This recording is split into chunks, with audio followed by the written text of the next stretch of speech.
লিখেছে, আমি স্বপ্নে দেখেছি নামাজ পড়ার পর আমাকে বিরিয়ানি খাওয়ানো হচ্ছে, এর মানে এখন আপনি হয়তো দিনে বিরিয়ানি খাওয়ার কথা কয়েকবার চিন্তা করেন, হ্যাঁ, ওইটা আবার সামনে সামনে এসে গেছে। এমনিতেও যারা নামাজ ঠিক মতো পড়বে আল্লাহ তাআলা তাদেরকে জান্নাতের বিরিয়ানি খাওয়াবেন, এটা আছেই।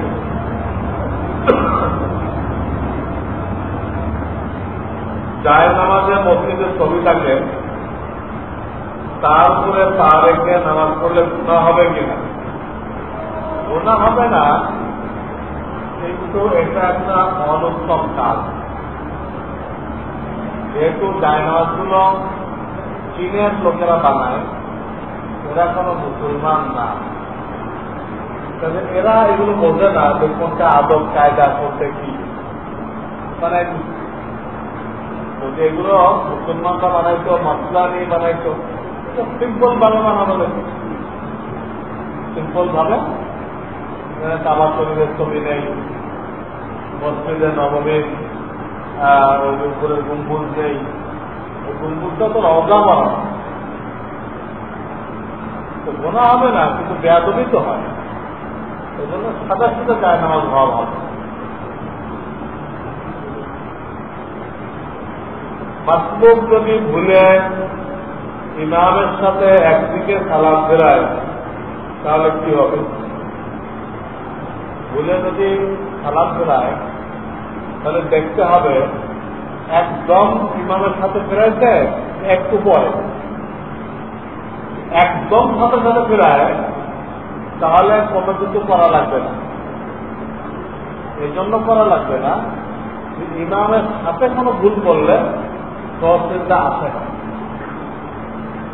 আর যদি উনি মাসলুক মানে যার দুই এক রাকাত ছুটে গেছে, আর যদি উনি ইমামের একটু পরে সালাম ফিরে থাকেন, যার আরো দুই এক রাকাত রয়ে গেছে, ইমামের একদম হাতে না একটু পরে, তাহলে ওনাকে পরে কি করতে হবে? তৌসিদা, নিজের নামাজ শেষ করে তৌসিদা করতে হবে।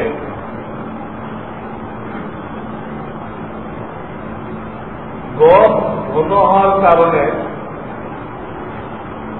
কাশি দিয়ে ছোটো করতে অসুবিধা এবং দীর্ঘ সময় লাগে। এক্ষেত্রে বেলেট ব্যবহার করলে অসুবিধা আছে কিনা?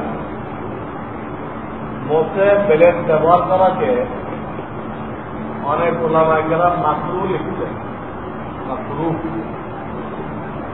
যেহেতু হাদিসে এটাকে ছোট করতে বলা হয়।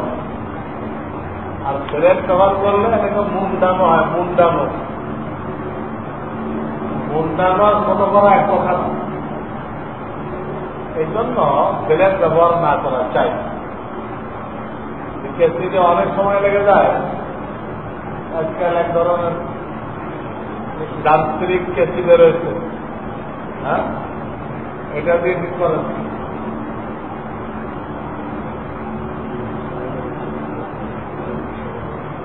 কতিপয় আলেম হুজুর পাক সাল্লাল্লাহু আলাইহি ওয়াসাল্লামের পালক পুত্রকে আজল সন্তান না ধারণের ইচ্ছায় বাইরে মৃত্যুপাত এর অনুমতি দিয়েছিলেন। হুজুর পাক সাল্লাল্লাহু আলাইহি ওয়াসাল্লাম পালক পুত্রকে আজল করার অনুমতি দিয়েছিলেন। এই হাদিস দ্বারা জন্ম নিয়ন্ত্রণকে জায়েজ বলে ফতোয়া দেওয়া যায়, ঠিক কিনা? আজল করা হাদিস দ্বারা জন্ম নিয়ন্ত্রণকে জায়েজ করা যাবে কিনা? পালক পুত্র কেন? অনেকে অনুমতি দিয়েছে। যুদ্ধের ময়দানে তারা বান্দি পাইছে, গরিমাতে বান্দি, এগুলো তারা বেচতে চায়, বেচতে পয়সা পাওয়া যাবে। আবার সফরে ব্যবহারও করতে হয়, ব্যবহার করলে তো বাচ্চা আসতে পারে, বুঝলেন নাই? জেহাদের সফর তো 2-3 মাসও লাগতে পারে। যেগুলো গনিমতে পাইল বান্দি ব্যবহার করার প্রয়োজন দেখা দেয়, আর ব্যবহার করতে গেলে বাচ্চা আসতে পারে, এই জন্য তারা অনেকে আদল করার অনুমতি চাইছিল। হুজুর তাদেরকে বলছিলেন তোমরা যে আদল না করো তো কোনো অসুবিধা নেই, অনুমতি হলো না অসন্তুষ্ট হলো আপনারা ব্যবহার করেন, খেয়াল করেন। হুজুর বলতে তোমরা যদি আদল না করো, বিদ্যুৎকে বাইরে না ফেলো, তো তোমাদের কোনো অসুবিধা হবে না। অনুমতি বুঝলেন না, করা অপছন্দ বুঝলেন। অনুমতি হতো তাহলে এরকম করলেন কেন? হ্যাঁ করো, হ্যাঁ করো, আদল করো, তা তো করবেন না। আদল যদি না করো তো তোমাদের কোনো অসুবিধা নেই। আদল করা অপছন্দ নিয়ে বোঝা গেল।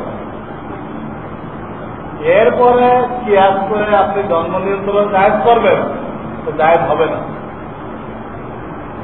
এই জন্য জায়েজ হবে না, জন্ম নিয়ন্ত্রণ করা তো বাচ্চা না আসাটা এক ধরনের নিশ্চিত,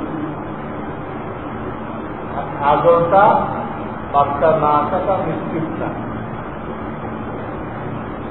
কারণ আদল করতে যাও কিন্তু অংশ কি হইতে পারে, রেহেমের মধ্যে জরায়ের মধ্যে প্রবেশ করতে পারে, ওইটুকুই বাচ্চা হয়ে যাবে। আসলে বাচ্চা হইতেও পারে, না হইতে পারে। এই জন্ম নিয়ন্ত্রণ তো না হওয়া কি এক ধরনের নিশ্চিত। তাহলে ওটার সাথে এটা মিলল কেন? তাও তো ওটাকে হুজুরে পছন্দ করেন না, হুজুরে পছন্দ করেন নাই।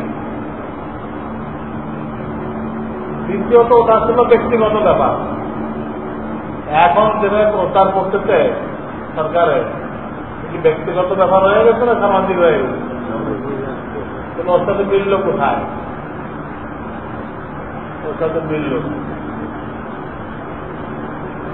দ্বিতীয়ত ওই জামানার আদলে গুনাহের কিছু ছিল না, কিন্তু বর্তমান জামানার জন্ম নিয়ন্ত্রণে গুনাহের অনেক সাইড আছে। লাইজেশন করে, এখানে সতর্ক হতে হয়। কি ফিট করে, এখানে সতর্ক হতে হয়। তো ব্যাখ্যা দেওয়া গেছে না, এখানে অনেক অন্য মহিলার সাহায্য নিতে হয়, সতর্ক হতে হয়, অনেক কিছু উল্টাপিটা করতে হয়। আদালতে এগুলো নেই, অনেক দিক যে পার্থক্য হয়ে গেল হলো কিনা? তাহলে ওর পরে ক্যাস করে জায়েজ বলা এটা গলত।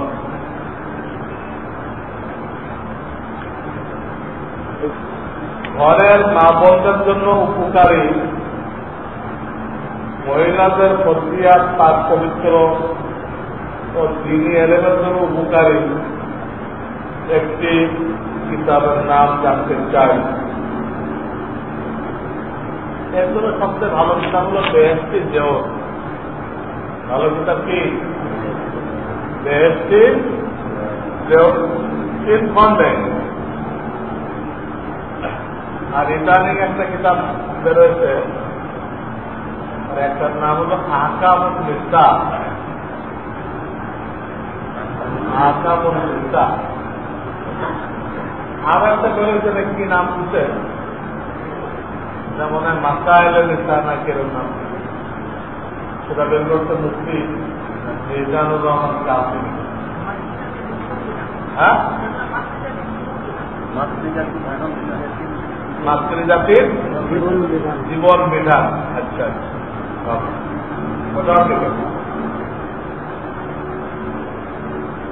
শাওয়াল মাসের 6 রোজা রাখার সুন্নত তরিকা কি? এই চারটার মধ্যে রাখতে হবে। একসাথেও রাখতে পারেন, আবার গ্যাপ দিয়ে দিয়েও রাখতে পারেন। তো গ্যাপ দিয়ে দিয়ে রাখাটা ভালো, উত্তম।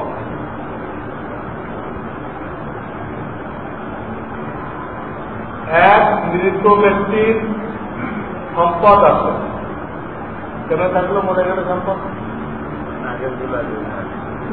মরে গেলে তারা সম্পদ থাকে না, কাদের হয়ে যায়, ওয়ারিসের হয়ে যায়। তার সম্পদ হলে তুলে যাবে।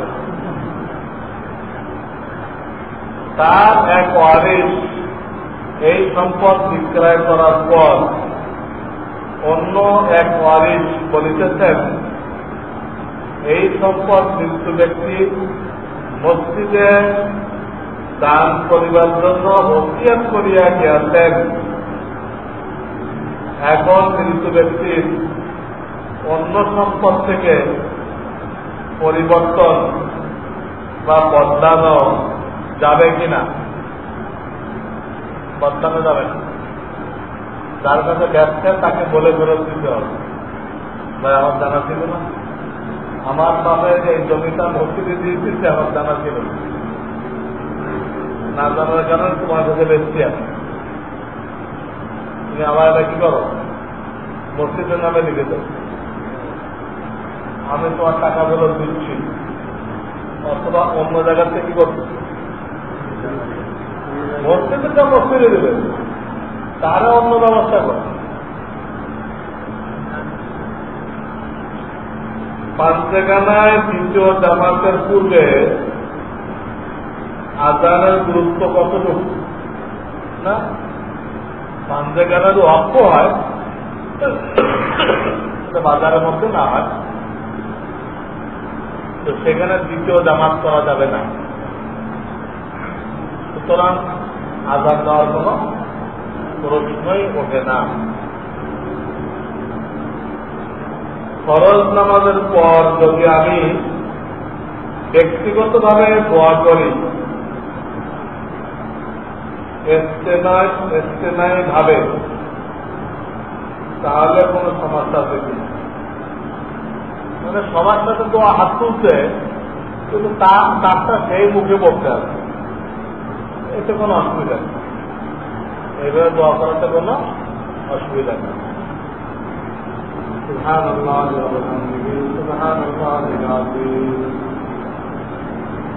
اللهم صل على سيدنا محمد النبي وعلى آله وسلم تسليما يا أول الأولين يا آخر الآخرين يا ذا القوة المتين يا رحم المساكين يا حي يا قيوم برحمتك نستغيث أصلح لنا شأننا كله ولا تكلنا إلى أنفسنا طرفة عين سبحان ربك رب العزة عما يصفون وسلام على المرسلين الحمد لله رب العالمين.